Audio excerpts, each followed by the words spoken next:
감사합니다. 잠시 기도하고 말씀 전하겠습니다. 좋으신 아버지 하나님, 하나님 같으신 이가 없음을 고백합니다. 오늘 우리에게도 말씀하여 주시고 그 말씀으로 살아 영광 돌릴 수 있는 지체 되게 하옵소서.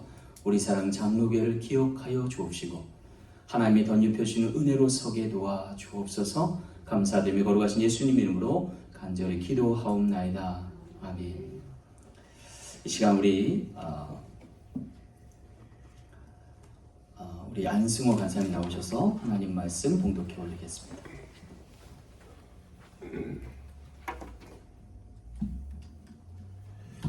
사무엘상 2장 1절에서 6절까지의 말씀입니다.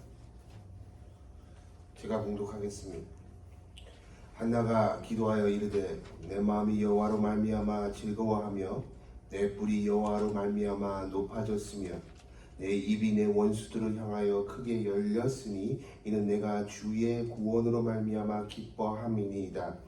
여호와와 같이 거룩하신 이가 없으니 이는 주밖에 다른 이가 없고 우리 하나님 같은 반석도 없으심이니이다. 심히 교만한 말을 다시 하지 말 것이며 오만한 말을 너희의 입에서 내지 말지어다. 여호와는 자식의 하나님이시라. 행동을 달아보시느니라. 용사의 활은 꺾이고 넘어진 자는 힘으로 띠를 띠도다. 풍족하던 자들은 양식을 위하여 품을 팔고 줄이던 자들은 다시 줄이지 아니하도다. 전에 임신하지 못하던 자는 일곱을 낳았고 많은 자녀를 둔 자는 쇠약하도다. 여호와는 죽이기도 하시고 살리기도 하시며 스올에 내리기도 하시고 거기서 올리기도 하시는도다. 아멘. 할렐루야. 보석상을 운영하던 미국의 한 세공업자가 유럽 여행을 하다가 아주 귀한 보석을 하나 발견하였답니다. 그리고 기꺼이 거액을 주고 그것을 구매하였다고 합니다. 아마 그것은 그의 생각에 본국으로 돌아가면 상당한 이유를 남기고 되팔 수 있다는 판단에서였다고 합니다. 문제는요, 그것을 샀을 당시에는 보이지 않던 작은 흠집이 귀국하여 난 후에 발견하게 되었다는 것입니다. 이는 작은 문제가 아니었습니다. 값비싼 보석을 제값을 받고 팔기보다 오히려 많은 손실을 감당해야 했기 때문입니다. 물론 다시 유럽으로 돌아가 리펀 받으면 그만이겠지만 만만치 않게 될 소요 경비가 문제였던 것입니다. 고민이 깊어졌습니다. 어떻게 해야 하나? 그때 그는 기도하였습니다. 그리고 하나님께 지혜를 얻었습니다.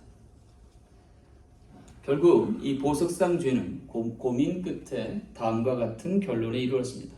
그것은 이 흠을 이용해서 작은 문양을 새겨놓으면 어떨까 하는 것입니다. 그렇게 해서 마침내 보석은 장미꽃 모양으로 수놓아진 새로운 보석으로 탈바꿈하게 되었답니다. 그리고 이 보석의 가치는 배 이상으로 값을 받게 되었다고 합니다. 모두가 반전에 반전을 거듭한 결과였던 것입니다. 그 후로 이 보석상 주인은 다시금 행복해졌고 안식을 되찾게 되었답니다. 어쩌면 우리 인생에도 이같이 오점과도 같은 문제가 오히려 강점으로 떠오를 때가 종종 있습니다. 그것은 우리 생의 오점을 숨기거나 감추려 하기보다 오히려 그 점을 강점으로 가져갈 때 일어날 것입니다. 오늘 본문의 한 여인이었던 한나라는 여인은 자기 인생의 오점을 하나님께 가지고 가 크나큰 은총을 받게 되었습니다. 그로 말미암아 억울한 인생의 방점을 짚고 오히려 크나큰 강점을 안고 살아가는 여인으로 탈바꿈한 것입니다. 그리고 그 모든 것에 근원 되셨던 하나님께 영광을 돌리며 찬송의 고백을 돌리는 것이 오늘 본문의 내용입니다. 그렇습니다. 우리의 허물과 죄를 하나님께 가져가 그에게 호소하는 편이 가장 문제 해결의 지름길일 때가 많습니다. 오늘 본문의 한나를 보면 자신을 경동케 했던 상대 분인나에게 안갚음하지 않게 되었고 자신을 진정 위로하던 남편의 말을 듣고 포기하지 않는 인생이 된 것입니다. 오늘 어쩌면 하나님은 연약한 질그릇과 같은 우리의 인생을 하나님의 손에 의탁할 때 세라믹보다 강한 인생으로 바꾸시는 하나님이심을 나타내주고 있습니다. 오늘 우리가 그 하나님께 이끌려 귀하게 변함받는 저와 여러분 되시길 간절히 소망합니다. 자, 그렇다면 우리 인생을 하나님의 손에 의탁할 때 하나님 우리를 어떻게 바꾸실까요? 오늘 말씀을 통해 귀한 은혜 깨닫길 원합니다. 첫 번째 변화는요, 우리 마음을 바꾸십니다. 오늘 1절 말씀 처음 볼게요. 한나가 기도하여 이르되 내 마음이 여호와로 말미암아 즐거워하며 내 뿔이 여호와로 말미암아 높아졌으며 했습니다. 여기 한나라는 한 여성이 그의 마음이 즐거워지고 그의 위상이 높아졌음을 고백하고 있습니다. 과연 누구 때문에 무엇으로 말미암은 것일까요? 그것은 바로 그녀가 믿는 하나님께서 베풀어 주신 긍휼 때문이었습니다. 그러면 하나님께서 그녀에게 베푸신 긍휼이 뭘까요? 그것은 귀한 아들을 주심으로 말미암아 변화된 삶을 주신 거예요. 바로 여인의 삶에서 어미의 삶으로의 전환인 것입니다. 여러분, 이 변화는 굉장히 큰 변화일 거예요. 여성에게 있어서 한 아이의 엄마가 된다라고 하는 것은 정말로 또 다른 세계가 열리는 것이 아닐까 생각합니다. 아마도 이전의 초점과 이전의 기존과 다른 그 무엇이 필요하다 하겠습니다. 여러분, 이처럼 삶의 기준과 초점이 달라질 때 가장 눈여겨볼 것이 있습니다. 그것은 바로 마음, 생각의 변화입니다. 이윤즉슨 이 마음, 마인드의 변화가 우리 삶의 시작이기 때문에 그렇습니다. 여러분, 마음이, 생각이 바뀌어야 말이 바뀝니다. 그리고 말이 바뀌어야 행동이 바뀝니다. 그리고 행동이 바뀌면 습관이 바뀌고 습관이 바뀌면 성품이 바뀌고 성품이 바뀌어야 결국 운명이 달라지기 때문에 그렇습니다. 저도 결혼한 지 20년이 넘어서는데요. 저희 부부의 삶을 돌아보면 아이가 없었던 적이 10년이고 아이와 함께하는 삶이 10년입니다. 굉장히 많은 변화가 분기점이 아이가 생성되고 자라면서 나타나지 않았나 싶습니다. 처음 결혼한 후 10년 동안 저희는 아이가 없었어요. 하지만 나름대로 행복하게 신혼을 연장하며 살아왔습니다. 그런데 제 나이 40줄에 다다르면서 차츰 생각이 바뀌는 거예요. 과연 이대로 좋을까? 현재는 좋은데 미래도 좋을까? 라는 생각이 드는 거예요. 그런데 그것은 저만의 문제가 아니고 더 절실한 제 아내가 보이더라고요. 아이 없는 여인으로 혼자 늙어간다라는 생각을 해보니까 조금 뭔가 부족함이 느껴지는 거예요. 그러면서 약간의 불안감도 몰려오더라고요. 그래서 그때 하나님께 열심히 기도했던 기억이 납니다. 서원하며 믿음과 용기를 얻게 되었고 결국 낳은 아들이 오늘 누가입니다. 제 아내가 아이를 낳고 얼마나 바뀌었을까 제가 한번 옆에서 이렇게 살펴본 것을 종합해 보면 지금은 어떻게 바뀌었냐? 그녀의 삶이 아이를 위한 그리고 아이에 의한 아이의 엄마로 살고 있더라고요. 자기 인생은 잘 안 보여요. 보니까. 처음과 끝이 전부 아이로 채워져 있는 아내를 종종 발견하게 됩니다. 좋다고만 할 수 있을까? 물론 한 여성으로서의 삶으로 치부하면 좋다고만은 할 수 없을지 모릅니다. 하지만 한 인간으로 보면 예스라고 답할 수 있을 거예요. 어쩌면 더 많은 것을 감당해야 하고 헌신해야 하지만 어쩌면 그로 인해 그녀의 인격이 그녀의 삶과 성품이 그리고 생활이 달라지고 변화되지 않을까 싶습니다. 어쩌면 자신은 없어지고 자기는 내려놓아야 하겠지만 대신 가정을 얻고 충만한 삶으로 나아가지 않을까 생각합니다. 과연 이 같은 변화가 무엇으로 가능할까? 오늘 1절 말씀에 숨겨져 있어요. 그것은 바로 여호와로 말미암는 신앙 때문입니다. 오늘 1절 말씀을 쭉 보면요. 3번이나 반복되는 단어가 있어요. 그것은 바로 말미암아라는 단어예요.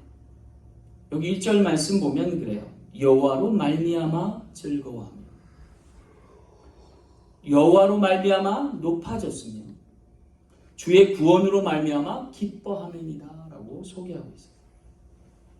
다시 말해서 여기 한나의 삶은 그의 인생의 초점이 자신에게서 여호와 하나님께로 옮겨진 것을 나타내는 거예요. 그래서 모든 시작이 여호와 하나님으로 말미암아 비롯됐다라고 고백하고 있는 것입니다.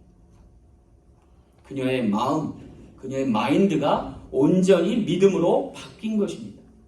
바로 여호와로 말미암는 신앙 때문이었습니다. 그것은 한계 상황에서 만난 하나님의 은총으로 말미암는 온전한 삶의 변화였던 것입니다. 그로 말미암아 그녀는 기쁨과 감사로 점철된 충만한 삶으로 변화된 것입니다. 오늘 우리의 삶도 그와 같기를 간절히 소망합니다. 우리 사랑 장로교회가요, 현재 아이들이 한 명도 안 남아있어요. 우리 누가 하나만 지금 저 옆에 동떨어져 가지고 시간을 보내고 있는데, 코로나 바이러스가 정말 무서운 것 같아요. 근데 어제 토요일인데 그 부식 박스를 30박스를 한인에서 얻어왔는데 그 내용물이 아이들이 좋아하는 것들로 가득 차 있어요. 그래서 아이들 엄마한테 전화했더니 또 오시더라고요. 그래서 이제 나눠줬어요. 그러면서 오랜만에 아이들을 봤어요. 우리 한 10명 정도의 주일학교에 있는데 아이들이 반갑게 인사하는 거 보고 아직은 희망이 있다 그런 생각을 제가 해보게 됐어요. 하나님으로 말미암아 변화된 인생에서 우리 아이들과 자녀들이 자라나는 모습을 볼 수 있다는 것, 그것이 얼마나 큰 행복이고 참된 안식일까라는 것을 생각하면서 하루속히 코로나 바이러스가 종식되고 하나님의 주신 놀라운 은혜로 살아갈 수 있는 우리 모든 지체 되시길 간절히 소망합니다. 두 번째 변화는요, 우리의 미래를 바꾸심입니다. 오늘 5절 말씀 후반부 볼게요. 전에 임신하지 못하던 자는 7을 낳았고 많은 자녀를 둔 자는 세약하도다 그랬어요. 여기 우리 인생의 역전 현상을 단편적으로 언급하고 있어요. 임신하지 못하던 이는 7을 낳고 많은 자녀를 둔 자가 오히려 쇠약해지는 형국이에요. 이 모든 것은 가늠할 수 없는 미래, 알 수 없는 미래를 언급하는 것입니다. 달리 말하면 주께서 바꾸시면 얼마든지 바뀔 수 있는 것이 우리 인생임을 나타내 준다 하겠습니다. 여러분, 우리 미래가 무엇으로 바뀌게 될까요?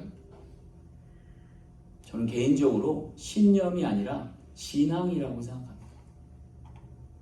오늘 우리의 변화가 오늘 우리의 인생에 던져주는 교훈이 있다면 신념으로 변화되는 인생이 아니라 신앙으로 말미암는 변화되는 인생이라고 하는 거예요. 여러분, 비슷한 단어 같지만 신념과 신앙엔 큰 차이가 있습니다. 신념과 신앙의 큰 차이가 뭘까요? 그것은 저는 주권과 믿음의 차이라고 생각해요. 다시 말해 우리 인생의 향방을 결정하시는 이가 내가 아니라 또 다른 이 주님이시라고 하는 사실을 깨닫는 거예요. 오늘 한나의 찬양에서 우리가 주목해 볼 대목이 바로 이 지점입니다. 한나가 누굴 찬양하는 거예요? 자신의 인생을 바꾸신 하나님을 찬양하는 거예요. 그녀의 신앙과 믿음이 여기에 담겨져 있습니다. 놀라운 것은 그녀의 그녀됨, 나의 나됨이 주께 있음을 고백하고 있다는 거예요. 이럴 때 우리 삶의 우선순위가 바뀌죠. 따라서 우리 삶의 미래 지향도 바뀌는 것을 볼 수 있는 거예요. 여기서 우리가 주목해 볼 대목은 우리 인생이 내 뜻대로 되지 않는다는 거예요. 아마 여기 내 뜻대로 된다고 생각했으면 여기 안 계실 분들이 많을 거예요. 오늘 우리의 삶은 하나님의 뜻대로 되는 거예요. 그것을 인정하고 따라갈 때 믿음이 생성되는 것입니다. 또 다른 차원의 삶이 열리는 것입니다. 바로 우리의 삶의 주관자이신 하나님을 찾게 되는 거고 하나님께 묻게 되는 거고 하나님께 구하여 받게 되는 인생으로 변화되는 것이죠. 그것이 오늘 우리의 삶을 내려놓을 수도 있게 하고 내 운명을 의탁할 수도 있게 하는 놀라운 변화가 되는 거예요. 어쩌면 우리 삶의 진정한 변화는 그때부터 일어나지 않나라는 생각입니다. 그리고 온전한 삶의 전환이 이루어지기 시작한다.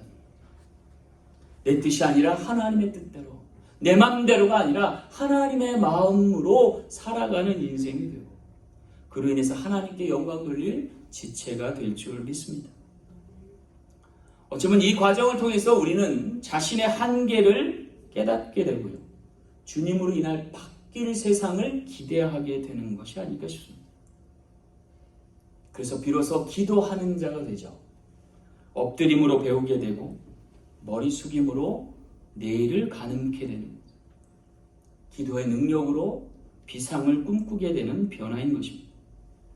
왜 우리가 기도하여 응답받도록 하나님은 이 세상을 만드셨을까요?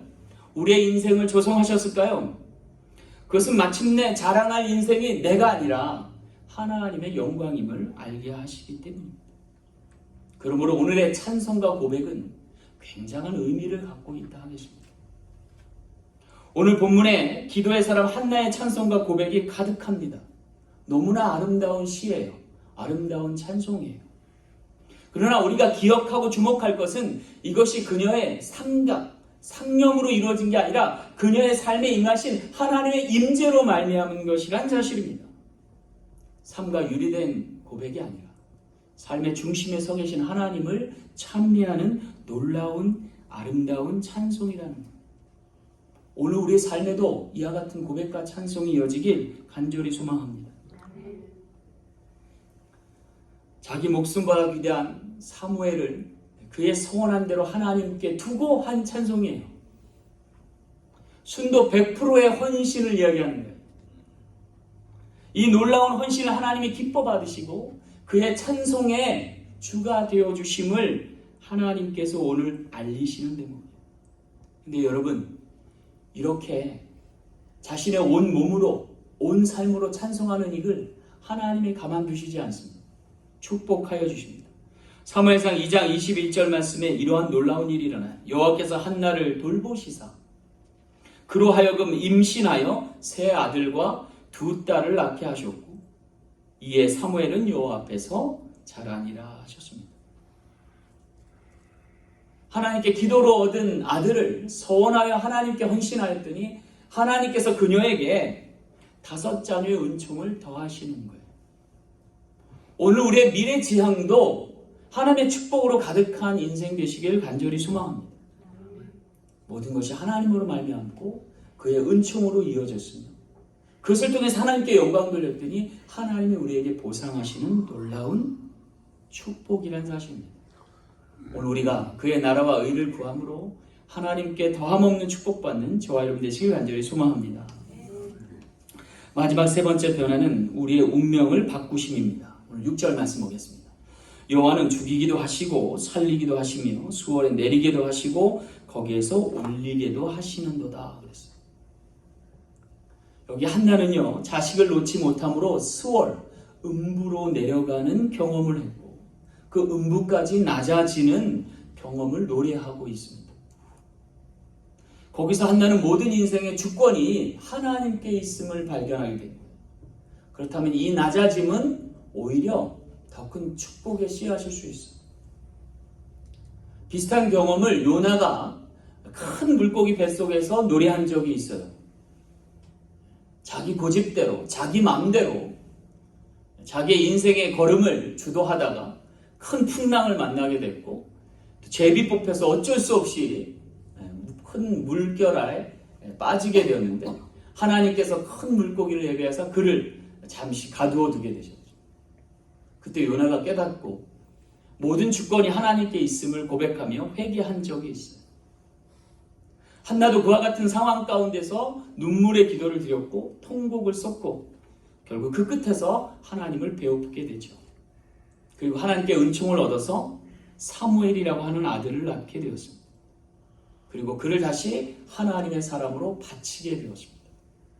여러분, 이 사무엘이 누군지 아세요? 이스라엘의 마지막 사사였습니다. 그리고 그 사사의 시대를 종식해야 하고 새로운 왕정의 시대를 창시한 사람입니다. 역사의 분기점에 한 획을 그었던 사람이고 하나님의 나라를 세워가는 데 큰 일조를 한 사람이에요. 다시 말해 하늘 문을 열고 하나님의 나라가 이 땅에 도래할 수 있게 한 놀라운 선지자 역할을 감당했던 사람. 모두가 한계 상황 가운데 만나주신 하나님의 놀라운 역사로 인해서입니다. 여기서 우리가 깨달을 것은요, 그와 같은 위대한 인물도 한 여인의 그릇 안에 담겨있는 보배에 지나지 않다. 역사를 바꾼 위대한 인물이 한 여인에게 담겨져 있었음을 우리가 기억하게 하기 위해서 오늘 본문의 찬송이 이어지고 있음을 보게 되는 겁니다. 마치 고린도후서 4장 7절 말씀처럼 우리가 이 보배를 질그릇에 가졌으니 이는 능력의 힘이 큰 것이 하나님께 있고 우리에게 있지 아니함을 알게 하려 함이라 라는 증언입니다. 오늘 우리가 한나의 인생의 극적인 반전을 보면서 한 아이의 어머니가 그리고 그 아비됨이 얼마나 중요한지를 역설하고 계신 겁니다. 그런데 이 놀라운 일이 또 한 번 일어나죠. 질그릇과 같은 구유에 아기 예수님이 담겨지게 하시고 그 아기 예수가 자라서 하나님의 나라를 선포할 뿐 아니라 죽기까지 낮아지심으로 하늘문 천국문을 여시는 놀라운 역사를 하나님이 친히 이루셨다라고 하는 것입니다. 그리고 우리에게 놀라운 소망으로 구원의 희망으로 안겨주셨다라고 하는 거죠. 오늘 우리의 인생에도 그와 같은 놀라운 일이 일어나길 간절히 소망합니다. 그것은 그릇된 우리 때문이 아니고 그 그릇 안에 거하실 주님 때문이고 그 주님으로 말미암아 쓰임받는 우리로 기인한 것을 기억해야 할 것입니다. 따라서 약하지만 강하게 하시는 하나님을, 나로 불가능하지만 전능케 하시는 하나님을 고백할 수 있는 저와 여러분 되시길 간절히 소망합니다. 오늘 이 6절의 고백을 다시 한번 음미해 볼 필요가 있어요. 여호와는 죽이기도 하시고 살리기도 하시며 스월에 내리기도 하시고 거기에서 올리기도 하시는도다. 우리 인생의 향망과 운명이 주님 손에 있음을 기억하고 주님 앞에 찬송과 영광의 고백 돌릴 수 있는 우리 모두 되길 간절히 소망합니다. 우리가 기억해야 할 것은 생사 여탈권이 주께 있다는 사실입니다. 어리석은 인간에게 성숙함을 안겨주시는 대목입니다. 이번 코로나 바이러스 사태를 통해서 우리가 깨닫는 게 뭐예요? 생사의 주관은 하나님께 있다는 거예요. 우리의 삶과 생명이 하나님께 속해 있다는 거예요. 우리가 하나님을 떠나서 영생한다는 건 말도 안 되는 것이고 우리의 삶을, 인생을 우리가 꾸려간다는 것도 있을 수 없음을 깨닫는 거예요. 작은 바이러스 하나 때문에도 운명을 달리할 수 있는 인생이 우리 인생임을 알고 하나님의 손에 의탁하고 하나님의 보호하심 가운데 관철된 인생 되는 우리 모든 지체 되시길 간절히 소망합니다. 여러분, 다가온 뉴노멀의 시대는 어떤 시대일까요? 한 가지 분명한 변화가 있습니다. 그것은 더는 이 세상에 집착하지 않게 되었고 주신 것에 감사하게 되었다는 거예요. 앞으로의 문제는 어떻게 이것을 보존하며 하나님께 영광 돌리며 살 것인가만이 오직 숙제로 남아있다는 것입니다. 오늘 우리에게 한나와 같이 주신 이에게 영광을 돌리며 그의 나라와 의를 구할 때 더함없는 축복받는 귀한 지체 되시길 간절히 소망합니다. 말씀을 맺겠습니다. 세상에서 잘 나가는 사람도 언제까지나 잘 나가는 사람이 없습니다. 또 맨날 사람이 죽으란 법도 없습니다. 언제든 하나님이 처음 된 자는 나중 되게 하고 나중 된 자는 처음 될 수 있게 하심을 상기해야 할 것입니다. 따라서 오늘 우리에게 필요한 건 하나님을 믿고 사는 겁니다. 그리고 그 놀라운 변화에 함께 동참하는 것입니다. 그럴 때 두려움은 사라지고 자유함을 누리게 될 것입니다. 환경을 초월하여 역사하시는 주님 때문입니다. 상황에 구애 없이 우리를 감찰하시는 주님 때문입니다. 내 것 아닌 것으로 자만하지 않고 주신 것으로 만족하며 살아갈 수 있는 인생 되시길 간절히 소망합니다. 그럴 때 참된 안식과 쉼을 얻는 저와 여러분 된 줄 믿습니다. 그러기 위해서 오늘 우리는 우리의 인생을 맡겨야 해요. 주님한테 의탁할 수 있어야 해요. 여러분, 수영을 잘하려면 물에 몸을 맡겨야 하듯이 춤을 잘 추려면 리듬에 우리의 몸을 맡겨야 하듯이 우리의 인생이 잘 되려면 우리 영혼을 주께 맡겨야 할 줄 믿습니다. 그러하기 위해서 우리는 기도해야 합니다. 그리고 역사하실 때는 찬송해야 합니다. 우리의 영혼이 잘된 같이 범사가 잘되고 강건케 되시는 귀한 한 주 되시길 간절히 소망합니다. 기도하겠습니다. 참 좋으신 아버지